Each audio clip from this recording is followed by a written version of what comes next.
Dude movie review தான் இன்னைக்கு நம்ம பார்க்க போறோம். சுதா கங்கராவோட அசிஸ்டண்டா இருந்த கீர்த்தீஸ்வரன் அவர் தான் இந்த படத்தை டைரக்ட் பண்ணியிருக்காரு. பிரதீப் ரங்கநாதன் ஆக்ட் பண்ணியிருக்காரு ஹீரோ ஆஸ் அ ஹீரோவா. மமிதா பைஜு ஹீரோயினா ஆக்ட் பண்ணியிருக்காங்க. அண்ட் சாய் அபேங்கர் மியூசிக் டைரக்டரா இருக்கிறாரு. ஸோ இந்த படம் எப்படி இருக்கு? ஸோ பிரதீப் ரங்கநாதனோட பெர்ஃபார்மன்ஸ் எப்படி இருக்கு? இந்த மூவி அந்த ஸ்டோரி எப்படி இருக்கு? அண்ட் மமிதா பைஜு எப்படி ஆக்ட் பண்ணியிருக்காங்க? அவங்களோட பெர்ஃபார்மன்ஸ் எந்த அளவுல இருக்கு? And Sai Abhyankar music director அவரு எந்த அளவுக்கு இதுல ஸ்கோர் பண்ணியிருக்காரு, சினிமாட்டோகிராஃபி எப்படி இருக்கு, இதை பத்தி தான் பார்க்க போறோம். பட் ஒரு விஷயம் நான் டிஸ்கிளைமரா சொல்லிடுறேன்.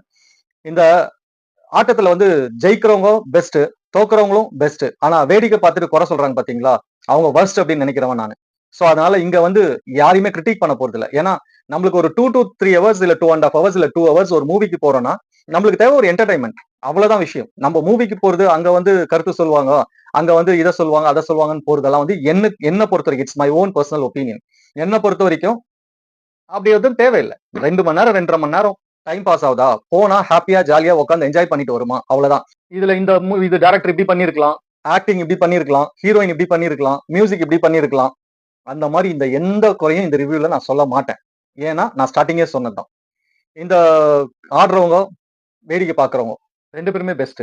ஆனா இத உட்காந்து எதுவுமே பண்ணாம இது இந்த பால் எப்படி ஆடி இருக்கலாம், இந்த கிக் இப்படி அடிச்சிருக்கலாம், இந்த ஷாட் இப்படி பண்ணிருக்கலாம் அப்படின்னு குறை சொல்றான் பாத்தீங்களா, அது வந்து வேர்ஸ்ட். அந்த கேட்டகரிக்குள்ள நம்ம இருக்க வேண்டாம். படம் எப்படி இருக்கு, எந்த மாதிரி இருக்கு படம், யார் யார் எந்த அளவுக்கு ஸ்கோர் பண்ணிருக்காங்க, இதை மட்டும் நம்ம தெரிஞ்சுக்கிட்டா போதும். இதுதான் நம்ம வேலை. ஆஸ் அ ஆடியன்ஸா நம்ம தெரிஞ்சுக்க வேண்டியது இவ்வளவுதான். இது ஒர்க் அவுட் ஆயிருக்கா இல்லையா அதை மட்டும் தான் பேச போறேன். ஏன்னா நெகட்டிவ்ஸ்ன்றது எல்லாருக்கும் வருங்க, எல்லாத்துலயும் வரும். இன்னைக்கு தேவதாஸ்ன்ற படம்லாம் வந்து பல வருஷம் ஓடிச்சுன்னு சொல்றாங்க. அந்த படத்தை இன்னைக்கு நீங்க எடுத்து போட்டீங்கனாலும் அதுல குறை கண்டுபிடிக்கிறதுக்கு எத்தனையோ பேர் இருப்பாங்க. சோ அதனால இங்க குறைன்றது வேண்டாம். என்னோட ஒப்பீனியன் இது.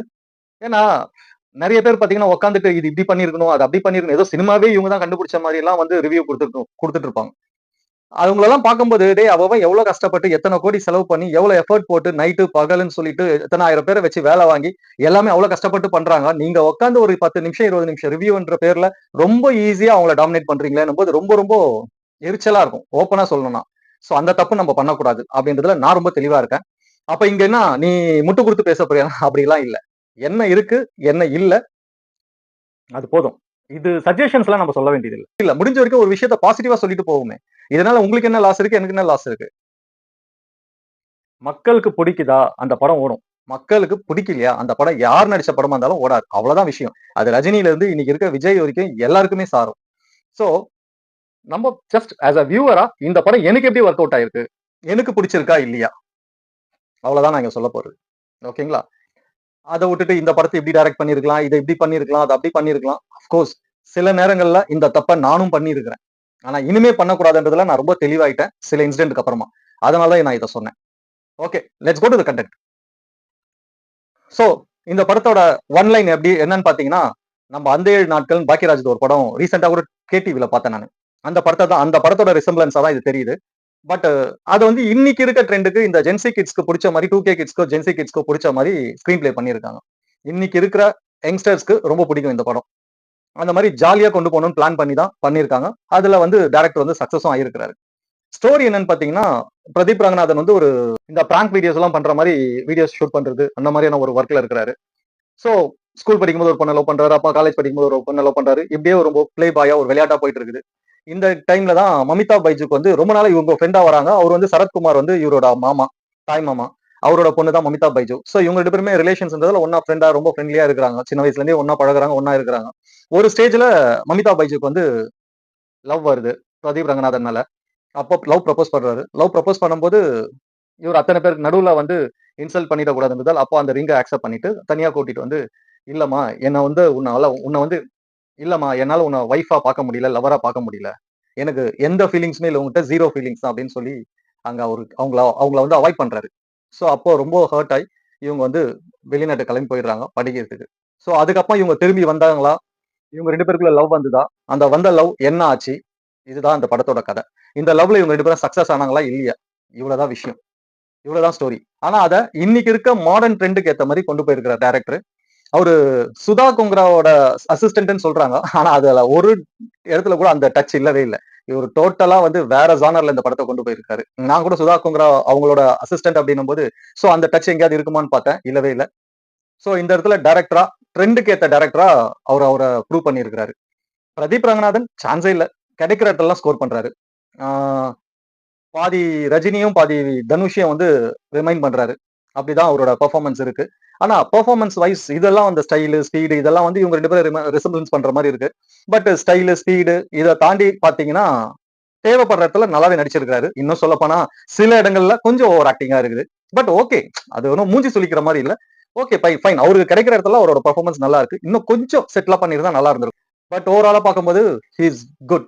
பெர்ஃபார்மன்ஸ் கலக்குறாரு. அண்ட் சரத்குமார். ரொம்ப வருஷத்துக்கு அப்புறமா சரத்குமார வந்து இந்த மாதிரி ஒரு கேரக்டர்ல பார்க்கிறது ஒரு ஒரு எப்படி சொல்றது? ஒரு சேஞ்சாவே இருக்கு. ஆமா. ரொம்ப வருஷத்துக்கு அப்புறமா சரத்குமார் சார வந்து அந்த மாதிரி ஒரு கேரக்டர்ல பார்க்கிறோம். இன்னும் சொல்லப்போனா அவரோட நெறைய படத்த தாண்டி இதுல கொஞ்சம் டிஃபரன்ஷியேட் பண்ணி நடிச்சிருக்காரு. நல்லா இருக்கு. அவர் எடுத்த ரோல அவரு பெர்ஃபெக்ட்டா, கிளீன் அண்ட் கிளியரா பண்ணியிருக்கிறாரு. அதுல எந்த டவுட்டுமே வேண்டாம். அவரு வந்து அவரு கிடைக்கிற இடத்துல, அவரு வர இடத்துலலாம் அவர் நிக்கிறார் மனசுல. நல்லாவே ஸ்கோர் பண்ணியிருக்கிறார். அண்ட் கொஞ்ச நேரம் தான் வராங்க. ரோஹிணி மேடம். அம்மாவா வராங்க பிரதீப் ரங்கநாதனுக்கு. நல்ல ஒரு அம்மாவா வராங்க. That's it. அவங்களோட ஆஸ் அ சீனியர் ஆக்டரா அவங்களுக்கு என்ன ரோலோ அத பெர்ஃபெக்ட்டா பண்ணிட்டு போயிருக்காங்க. என்னடா இன்னும் ஹீரோயின் பேரே சொல்லலையேன்னு நினைக்கிறீங்களா? அவங்கள லாஸ்ட்ல சொல்றேன். அண்ட் பரிதாபங்கள் டிராவிட். அவரு வராரு. அவரு ஒரு ஃப்ரெண்டா வராரு. செட்டிலா அவருக்கான ரோல் பிரதீப் ரங்கநாதனோட ஃப்ரெண்டா அவருக்கு கொடுத்த கேரக்டர் கிளீனா பண்ணிட்டு போயிருக்காரு. சாய் அபேங்கர். இவரோட மியூசிக் எப்படி இருக்கு அப்படின்னா, ஓகே சாங்ஸ் ஓகே. அதுல ஒரு சாங் நல்லா ஹிட் ஆச்சு. எல்லா சாங்ஸுமே கேட்கிற அளவுக்கு இருக்குது. பட் தேட்டர் விட்டு வெளியே வந்தோம்னா மனசுல நிக்க மாட்டேங்குது ஒரு சாங்கை தவிர. மத்தபடி சாங்ஸ் ஓகே. அந்தந்த இடத்துல கரெக்டா மேட்ச் ஆகுது. ரீ ரெக்கார்டிங் பாத்தீங்கன்னா அங்க கொஞ்சம் கொஞ்சம் சின்ன சின்ன சொதப்பல் இருக்கு. பட் அது இப்பதானே வராரு ஃபீல்டுக்கு, சான்ஸ் கொடுக்கலாம், தப்பு இல்ல. ஏன்னா அந்த அளவுக்கு வேர்ஸ்ட், ஐயோ தலைவலி, பேக்ரவுண்டே சுத்தமா சரியில்லை, பேக்ரவுண்ட் மியூசிக்கே சுத்தமா சரியில்லை, சாங்ஸே சரியில்லை அப்படின்னு சொல்ற அளவுக்குலாம் இல்ல. ஓகே, நம்ம கேட்கிற மாதிரியும் பாக்குற மாதிரியும் இருக்கு. That's enough. அதை இன்னும் அவர் இம்ப்ரூவ் பண்ணிப்பாருன்னு நான் நம்பலாம். அந்த டேலண்ட் அவருக்கு இருக்கு. சோ அடுத்தடுத்த படத்துல கண்டிப்பா அதை டெவலப் பண்ணுவாருன்னு நம்பலாம். ஃபைனலி மமிதா பைஜு. இந்த படத்துல பிரதீப் ரங்கநாதன், அந்த சரத்குமார் சார், ரோஹிணி மேடம் இவங்க எல்லார விட ஒரு படி மேல நிக்கிறாங்க. காரணம் என்னன்னா அவங்க எடுத்திருக்க ரோல் அந்த மாதிரி. இன்னைக்கு த மோஸ்ட் வாண்டட் ஹீரோயின், எல்லா லாங்குவேஜஸ்லயுமே த மோஸ்ட் வாண்டட் ஹீரோயின். ஆனா அவங்க இப்படி ஒரு கேரக்டர் எடுத்து நடிச்சிருக்காங்க அப்படின்னா ஹேட்ஸ் ஆஃப். ஏன்னா இது சில ஹீரோயின்ஸ் வந்து இந்த மாதிரி கேரக்டர்ஸ் நடிக்கிறதுக்கே யோசிப்பாங்க. அந்த மாதிரியான ஒரு கேரக்டரை டேரா எடுத்து அதை பெர்ஃபார்மன்ஸ் வைஸ் சூப்பரா பண்ணியிருக்காங்க. ஏன்னா அந்த கேரக்டர் கொஞ்சம் மாறிச்சுன்னா கூட அந்த கேரக்டர் அசாசினேட் பண்ற மாதிரி ஆயிடும். ஆனா அப்படி இல்லாம ரொம்ப ரொம்ப பெர்ஃபெக்டா அந்த அந்த கேரக்டரை ரொம்ப சட்டிலா பண்ணியிருக்காங்க. ஏன்னா அது கொஞ்சம் மேல கீழே இருச்சுன்னா கூட அந்த கேரக்டர் சேஞ்ச் ஆயிடும். அவ்வளோ பெர்ஃபார்மன்ஸ், சூப்பரான பெர்ஃபார்மன்ஸ்ங்க. சில இடத்துல அவங்களோட பெர்ஃபார்மன்ஸ் ஒரு ஜோவியலான இடத்துல அவ்வளோ ஜோவியலா இருக்கு. சீரியஸான இடத்துல அவ்வளோ சூப்பரா பண்ணியிருக்காங்க. அதுவும் ஒரு சீன்ல அந்த குழந்தைய வச்சுட்டு பிரதீப் ரங்கநாதன் வந்து டோருக்கு அந்த பக்கம் இருப்பாரு, கிளாஸ்க்கு அந்த பக்கம் இருப்பாரு. இவங்க உள்ள இருப்பாங்க. இவங்களுக்கு ஒரு சில உண்மைகள் தெரியும். அப்போ அழுவாங்க.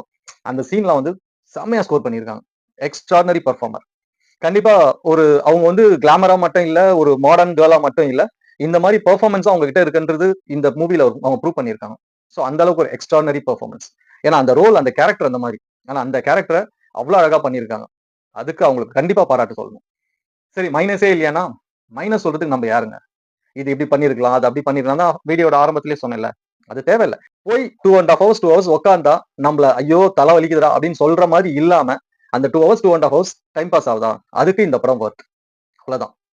நீங்க ஒரு டைம் பாஸ்க்கு உங்க ஃப்ரெண்ட்ஸோட, கேர்ள் ஃப்ரெண்ட்ஸோட போய் பார்க்கலாமா? பார்க்கலாம். ஃபேமிலியோட போய் பார்க்கலாமா? தாராளமா பார்க்கலாம். அவ்வளவுதாங்க. இதோட வேற என்னங்க வேணும் படத்துல? சும்மா வந்து நீ அப்படி பண்ணிருக்கலாம், நீ இப்படி பண்ணிருக்கலாம், இது இப்படி பண்ணிருக்கலாம். நம்ம ஒன்னும் பெரிய சினிமா அனாலிசிஸ்லாம் கிடையாது. நம்ம யாரா இருந்தாலும் சரி. அங்க போய் அங்க நைட்டு பகல்ன்னு சொல்லிட்டு கோடிக்கணக்குல செலவு பண்ணி எடுக்கிறவங்களுக்கு தான் அதோட வலி தெரியும். சோ அதனால அதெல்லாம் நம்ம சொல்ல வேணாம். நல்லா இருக்கு. போனீங்கன்னா போர் இல்லாம போய் பார்க்கலாம். நான் நல்லா இல்லாத படத்தை ரிவ்யூவே பண்ண மாட்டேன் இனிமே. இந்த படம் எனக்கு பிடிக்கல. நான் இப்பவும் சொல்றேன். இது எல்லாமே என்னோட ஒப்பீனியன் மட்டும் தான். இங்க நான் என்னோட ஒப்பீனியன் மட்டும் தான் சொல்ல முடியும். ஓகேங்களா? ஒரு படம் எனக்கு பிடிக்கல, நல்லது இல்ல, நல்ல விஷயங்கள் சொல்லல அதுலன்னா, கண்டிப்பா அந்த படத்தை நான் ரிவ்யூ பண்ண மாட்டேன். அந்த படத்தை ரிவ்யூ பண்றத விட சும்மா இருக்கிறது பெஸ்ட். அந்த படத்தை பத்தி தப்பு தப்பா பேசுறத விட சும்மா இருக்கிறது பெஸ்ட். நான் சும்மா இருந்துட்டு போயிடுவேன்.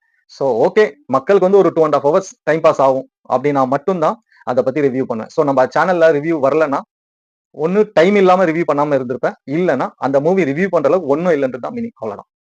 நம்ம யாரையும் கிரிட்டிசைஸ் பண்ண வேணாங்க. ஒரு படம் நல்லா இருக்குதோ இல்லையோ, வெற்றி படமோ தோல்வி படமோ, ஆனா ஒரு விஷயம் உண்மை. அதை நம்ம எல்லாம் சிந்திச்சோம்னா கொஞ்சம் ரெஸ்பான்சிபிளோட நம்ம ரிவ்யூ சொல்லுவோம். என்ன அப்படின்னா, அங்க ஒர்க் பண்ணாங்க பாத்தீங்களா, ஆயிரக்கணக்குல, அதெல்லாம் அவங்களோட உழைப்பெல்லாம் உண்மை. அவங்க உழைப்பு, அவங்களோட பணம், அவங்களோட வேர்வை இது எல்லாமே உண்மை. சோ அதுக்கு கொஞ்சமாவது வேல்யூ சேர்க்கணும் இல்லையா? அந்த வேல்யூ அது உண்மை தானே. அந்த படம் வெற்றி பெறுறதும், தோல்வி பெறுறதும் அது அப்புறம். ஆனா உழைச்சிருக்காங்கல்ல, உண்மையாலே உழைச்சிருக்காங்க இல்லையா? நைட் அண்ட் டே உழைச்சிருப்பாங்க இல்லையா? அவங்களோட வேர்வை சிந்தி இருப்பாங்க இல்லையா? அது உண்மை. அப்ப அதுக்கு நம்ம வேல்யூ பண்ணோம்னா, அத கிரிட்டிசைஸ் பண்ணாம இருந்தாலே போதும். எப்பவுமே ஒரு டைரக்டர் வெற்றி படத்தையே குடுத்து நிறுத்திட முடியாது. தோல்வி படமே குடுத்திருக்க டைரக்டர் கடைசி வரைக்கும் தோல்வி படமே குடுப்பாருன்னு சொல்லிட முடியாது. அது அந்தந்த டைம்ல நம்ம மக்களோட டேஸ்டும் இடத்துக்கு ஏத்த மாரி, நேரத்துக்கு ஏத்த மாரி மாறிட்டே இருக்கும். சோ அந்த டைம்ல சில நேரத்துல அது மேட்ச் ஆகாம போலாம். அதனால மிஸ்ஃபயர் ஆகலாம். அதனால வந்து ஒரு டைரக்டர் தப்பு, ஒரு புரொடியூசர் தப்புன்னு சொல்லிட முடியாது. சோ அதனால அதெல்லாமே மக்கள் கையில விட்டுருவோம். அதெல்லாம் இது ரைட், இது சரின்னு சொல்றதுக்கு நம்ம யாரு? நம்ம என்ன சினிமாவ படைச்சிருக்கோமா? சினிமாவோட கடவுளா? அப்படிலாம் இல்ல. ஒரு படத்த முடிஞ்சா நல்ல விஷயங்கள சொல்லுவோம். அதுல நல்ல விஷயங்கள் சொல்றதுக்கு எதுவுமே இல்லையா? வாய மூடின்னு சைலன்ட்டா இருப்போம். அவ்வளவுதான். இப்ப இந்த படத்துல கூட பாத்தீங்கன்னா, சில விஷயங்கள் ஒரு 50 இயர்ஸ்க்கு மேல இருக்கிறவங்களுக்கு இந்த படம் வந்து சில பேர் ரொம்ப அட்வான்ஸ்டா இருக்கவங்களுக்கு பிடிக்கலாம். சில பேருக்கு பிடிக்காம கூட போலாம். பட் 2K கிட்ஸும், ஜென்சி கிட்ஸும் கொண்டாடின்னு தானே இருக்கிறாங்க. அவ்வளவுதான். இந்த படம் சக்சஸ் இல்லையா? அதெல்லாம் நம்மளுக்கு தேவையில்ல. சரி எம்கேஆர் நீ என்னதான் சொல்ல வர? அப்படின்னீங்கன்னா, இந்த தீபாவளிக்கு ஒரு என்டர்டெயின்மென்ட்டான ஒரு மூவி பார்க்கணும்னு நினைச்சீங்கன்னா, தாராளமா போங்க. தாராளமா பார்க்கலாம். ஃபேமிலியோட பார்க்கலாமா? தாராளமா பார்க்கலாம். அவ்வளவுதான். இதுதான் என்னோட ஓப்பன் டாக். இதுலயும் சில இடத்துல அங்கங்க போற போக்குல சில நல்ல நல்ல கருத்துக்கள் சொல்லியிருக்காங்க. ஜாதிய பத்தி பேசும்போதும் சரி, ஒரு பொண்ண பத்தி பேசும்போதும் சரி, சில நல்ல நல்ல கருத்துக்கள் சொல்லியிருக்காங்க. அதெல்லாம் நான் இங்க சொல்றத விட நீங்க படம் பார்த்தீங்கன்னா தெரியும் உங்களுக்கு. தெரிஞ்சுக்கங்க. நான் இங்க எதையுமே ஸ்பாயிலர்ஸ் இல்லாம சொல்ல முயற்சி பண்ணிட்டு இருக்கேன். வேற ஒண்ணும் இல்ல. That's it. இதுதான் இந்த மூவிய பத்தின என்னோட ஒப்பீனியன். எம்கேஆர் சினிமா ஸ்பெஷல்ல வேற ஏதாவது மூவிய பத்தி ரிவ்யூவோ இல்ல வேற ஏதாவது இன்ட்ரஸ்டிங்கான விஷயங்கள பார்க்கலாம் கூடிய சீக்கிரம். பாய். என்னோட இந்த ஒப்பீனியன் உங்களுக்கு கரெக்ட்டா இல்லையா? நான் சொன்னது தப்பா சரியான்றது கமெண்ட்ல சொல்லுங்க. That's it. நல்லதை யோசிப்போம், நல்லதை பேசுவோம், நல்லதை செய்வோம். நல்லதே நடக்கும். பாய்.